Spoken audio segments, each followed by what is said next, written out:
آج کل ہمارے پاکستان کے زیادہ تر لوگ سخت مایوس ہیں، گھبرائے ہوئے ہیں، ملک چھوڑ کے جانا چاہتے ہیں۔ وہ کہتے ہیں یہاں پہ ہمارا فیوچر نہیں ہے۔ تو کیا پیغام دیں گے انہیں، کیا کہیں گے؟ جہاں تک فیوچر کی بات ہے، ویسٹ میں فیوچر نہیں ہے جہاں لوگ جا رہے ہیں۔ کیوں؟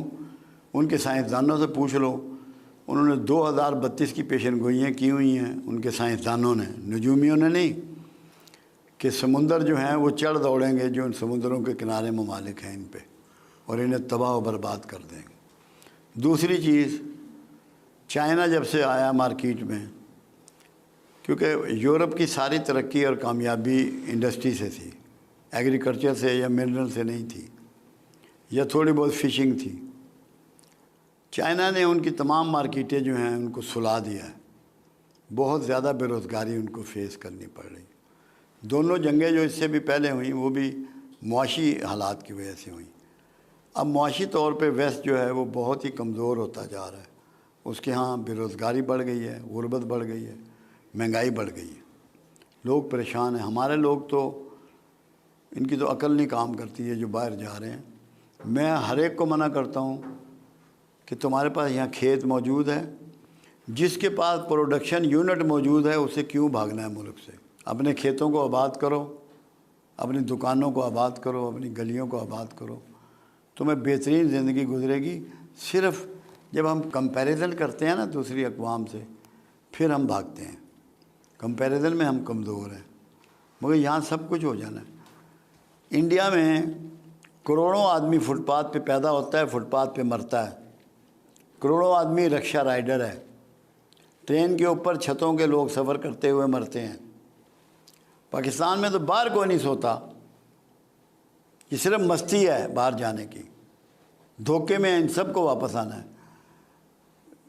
دور فتن کی حماد بن نعیم بن حماد کے مجموعے کی ایک احادیث ہے جو آج کل یہ اوریا کبھی کبھی کوٹ کرتا ہے۔ پوچھا گیا یا رسول اللہ صلی اللہ علیہ وسلم، آخر زمانہ میں فرنگیوں کے ملک ہوں گے؟ فرمایا بہت سے ہوں گے۔ کیا ان میں مسلمان بھی ہوں گے؟ فرمایا بہت لوگ وہاں مسلمان ہوں گے، مگر آخر زمانے میں ان کو قتل کیا جائے گا۔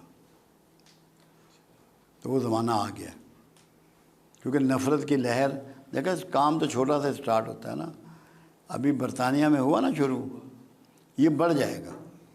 وہ جو خاکے بناتے ہیں وہ بھی اسی لیے بناتے ہیں، آپ کو ٹیسٹ کرتے ہیں کہ آپ میں غیرت کتنی رہ گئی ہے، سو گئی ہے یا جاگتے ہو۔ تو یہ تو کامیاب تو آپ کا خطہ ہونا ہے۔ کیوں؟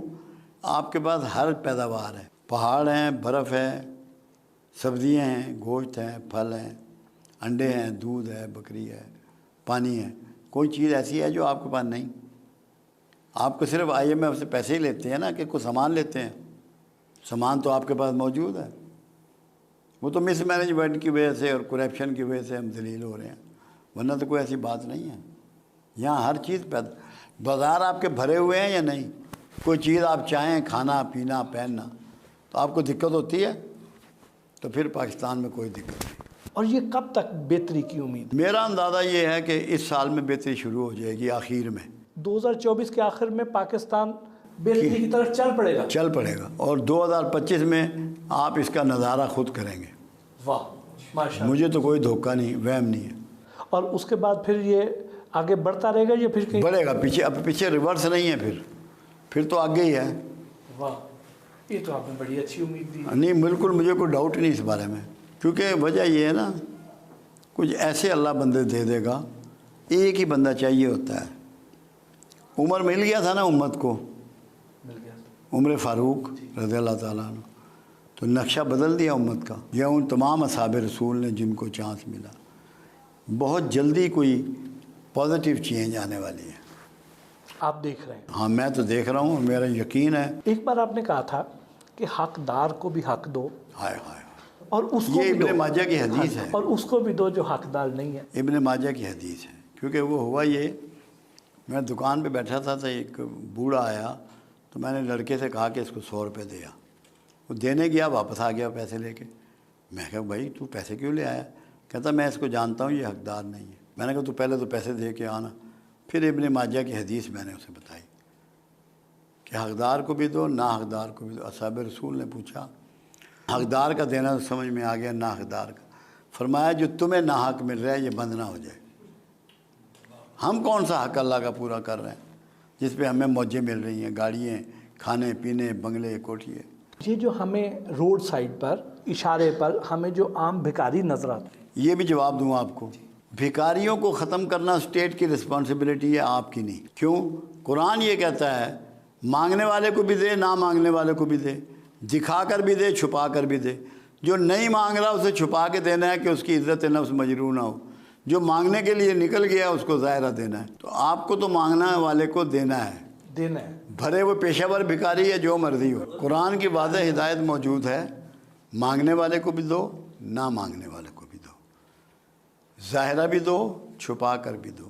قرآن نے یہ سمجھایا کہ جو مانگ رہا ہے، جس کو اپنی عزت نفس کا خیال نہیں ہے، اسے ظاہرہ دو، اور جو نہیں مانگ رہا، عزت نفس چھپائے بیٹھا ہے، اسے پردے سے دو۔ آپ بھکاریوں کی بات کر رہے ہیں، آپ کے اوپر ڈیوٹی ہے قرآن کی روح سے کہ آپ مانگنے والے کو دیں گے، چاہے وہ پیشہ ور بھکاری ہے، چاہے سچا بھکاری ہے، چاہے جھوٹا بھکاری ہے۔ یہ اسٹیٹ کی رسپانسبلٹی ہے کہ جو امر بالمعروف اور نہی عن المنکر کی ذمہ دار ہے کہ وہ بھکاریوں کو روکے، ان کا سد باب کرے، ان کے لیے کوئی ہاسٹل تعمیر کرے، ان کے روزگار کا بندوبست کرے۔ آپ پر قرآن نے یہ ذمہ داری ڈال دی کہ مانگنے والے کو بھی دینا ہے، آپ نے وہ دینا ہے۔ دینے پہ تو دیکھو نا، قرآن کمال کی بات کرتا ہے، نہ ہاتھ کو اتنا کھلا چھوڑ دے کہ کل کو درماندہ پھرتا رہے، اور نہ گردن سے باندھ لے کہ کسی کو کچھ دے ہی نہ۔ تو لوگوں نے تو ہاتھوں کو گردنوں سے باندھا ہوا ہے، اور کچھ لٹائے جاتے ہیں، احساس نہیں کرتے۔ اللہ کہتا ہے نارمل رہو، اعتدال میں رہو، اعتدال کی زندگی گزارو، سارے عبادات میں بھی، صدقہ خیرات میں بھی اعتدال کو رواج بناؤ۔ اللہ پاک انسان سے توبہ کی توفیق کب چھین لیتا ہے؟ بڑی آسان سی بات ہے، جب وہ اللہ سے معافی کی امید چھوڑ دیتا ہے۔ کیوں؟ شیطان نے غلطی کی، آدم نے غلطی کی، دونوں کا برابر ہو گیا۔ آدم نے معافی مانگ لی کہ میں نے اپنی جان پہ ظلم کیا، میں نے غلطی کر دی، ایڈمٹ کر لیا نا۔ تو جو ایڈمٹ نہ کرے اس کی توبہ چھین جاتی ہے، اور زیادہ یہ تب ہوتا ہے، میں آپ کو مزے کی بات بتاؤں، میں اس کے لیے بات کرتا ہوتا ہوں، جو شر ننگا ہے، جو شر ننگا ہے وہ قابل اصلاح ہے، اور جو شر خیر میں چھپا ہوا ہے ناقابل اصلاح ہے۔ جب آپ کو یہ پتہ ہو کہ میری نمازاں پوریاں، میرے درود شریف پورا، میرے روزے پورے، میرا تہجد بھی پورا، میں صدقہ خیرات بھی کرنا، آپ سے توبہ چھن جائے گی۔ جس سے توبہ چھن گئی اس سے اعزاز چھن گیا۔ جو نیکی کے کبر میں مبتلا ہوتا ہے تب توبہ چھن جاتی ہے۔ آپ کبر کے درجے بھی بتاتے ہیں۔ درجے تو بے شمار ہیں کبر کے، کہیں سے بھی شروع، پہلے تو نسب سے شروع ہوتا ہے کہ میں راجا تو کمی ہے، یہ آ گیا کبر، شیطان آ کے کھڑا ہو گیا۔ سب سے اوپر نیکی کا گمان، پھر نسب کا، پھر علم کا، پھر ہنر کا، پھر پیسے کا، پھر پوزیشن کا، یہ سارے کبر ہے۔ نیکی کا کبر سب سے خوفناک ہے، اور نسب کا۔ دو اتنے بڑے کبر ہیں جس میں معافی نہیں ہے۔ آپ ہمیشہ زور دیتے ہیں کہ انسان کو جو لاحق امراض ہیں ان میں سے 80% کا تعلق انسان کی ذہنی اور نفسیاتی مسائل کے ساتھ ہے۔ میرا خیال ہے اس سے زیادہ، کیونکہ دو چیزیں ہیں۔ قرآن یہ کہہ رہا ہے بیمار تو اپنی غلطیوں سے ہوتا ہے، شفا میں دیتا ہوں۔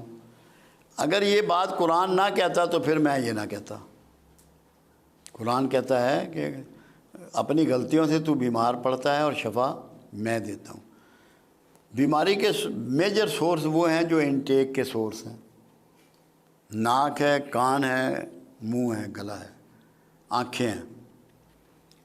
اگر آپ ان کو جو قرآن نے استعمال ان کا بتایا، وضو کرنے کا طریقہ، اٹھنے کا طریقہ، نہانے کا طریقہ، کھانے کا طریقہ، کتنا کھانا ہے، کب کھانا ہے، یہ سارے شعور جو دیے ہیں، اگر اس کو آپ اپلائی کریں تو 99% چانسز یہ ہیں کہ آپ بیمار نہیں ہوں گے۔ اب میں بیمار ہوتا ہوں نا، میں نے اپنی جوانی میں بہت بے اعتدالی کی ہے کھانے پینے میں، ایکسرسائز نہیں کی جو کہ ایک لازمی جز ہے، یوگا سے بہتر ایکسرسائز آپ کو نماز کی شکل میں دے دی گئی ہے، جو ایکسرسائز جو ذہن اور جسم دونوں کو ڈیل کرتی ہے۔